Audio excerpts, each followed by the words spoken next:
કાલે સન્ડેના દિવસે મેચ ને એવું બધું હતું, મેચ જોતા હતા. પછી સાંજનું જમવાનું ઓર્ડર કર્યું સ્વિગી મારફતે. મેકડોનલ્ડ્સમાંથી 6 બર્ગર મંગાવ્યા વેજ. તેમાંથી સ્વિગી મારફતે ડિલિવરી થઈ 9:15ની આજુબાજુ. પછી જમતા હતા ત્યારે વેજ બર્ગર 4 વેજ બર્ગર હતા ને 2 નોનવેજ બર્ગર નીકળ્યા. ફેમિલી સાથે જમવા બેઠા હતા. એમાંથી 2 ચિકન ખવાઈ ગયેલું. ત્યારબાદ ખબર પડી કે આમાં રેડ કલરનો કાગળ આપેલો હતો. એટલે જોયું, ચેક કર્યું એટલે ખબર પડી કે આ ચિકન છે. નાખ્યો તો વેજનો ઓર્ડર, 2 ચિકન આવ્યા, 4 વેજ આવ્યા. એટલે એક ખવાઈ ગયું. પછી ખબર પડી કે આમાં એક ચિકન આવી ગયેલું છે. તેથી કરીને પછી એક ચિકનનું બર્ગર લઈને અમે મેકડોનલ્ડ્સની કંપનીએ ગયા. ત્યાંના મેનેજરે 1.5-2 કલાક બેસાડ્યા અને કોઈ સરખો જવાબ ન આપ્યો. પછી સ્વીકાર્યું કે અમારી જ ભૂલ છે, અમારા સ્ટાફથી જ ઝાઝા ઓર્ડર હતા એના કારણે બનાવ બની ગયેલો છે, માફી માંગીને એવું બધું કર્યું. પણ જે ખવાઈ ગયું છે એના માટે શું કન્ઝ્યુમર કોર્ટમાં કેસ કરી છે અત્યારે એડવોકેટની સલાહ પ્રમાણે.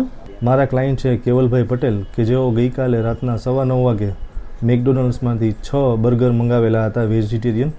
અને જેમને વેજીટેરિયનમાં 4 બર્ગર વેજીટેરિયન આવેલા અને 2 બર્ગર રહ્યા એ નોનવેજવાળા એટલે કે ચિકનના નીકળેલા હતા. અને એ પ્યોર વૈષ્ણવ વાણિયા છે અને વર્ષોથી વેજીટેરિયન છે. એવા સંજોગોમાં ભૂલથી એક ચિકનવાળું બર્ગરિયું તેમણે ખાઈ લીધેલું હતું અને તે બાબતે તે કંપનીના સ્ટોરે ગયેલા અને ત્યાં જઈને આ બધી બાબતોની એને વાતચીત કરેલી કે અમે વર્ષોથી તમારા ગ્રાહક છીએ અને 6 વેજીટેરિયનનું મારી પાસે બિલ છે, તેમ છતાંય તમે મને 2 ચિકનવાળા આપ્યા ને એના કારણે અમારા ફેમિલી મેમ્બરમાં આ એક ચિકનવાળું ખવાઈ ગયું છે.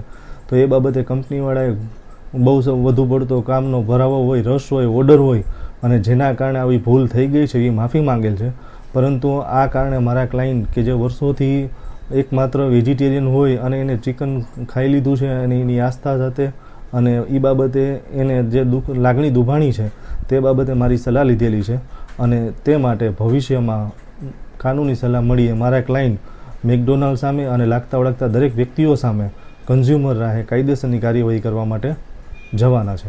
ઘટના બની છે એ બહુ દુઃખદાયી છે અને અમને પણ એ બાબતનું દુઃખ થાય છે અને અમે પણ આ ભૂલ છે એ સ્વીકારી છે અને માફી પણ માંગી છે.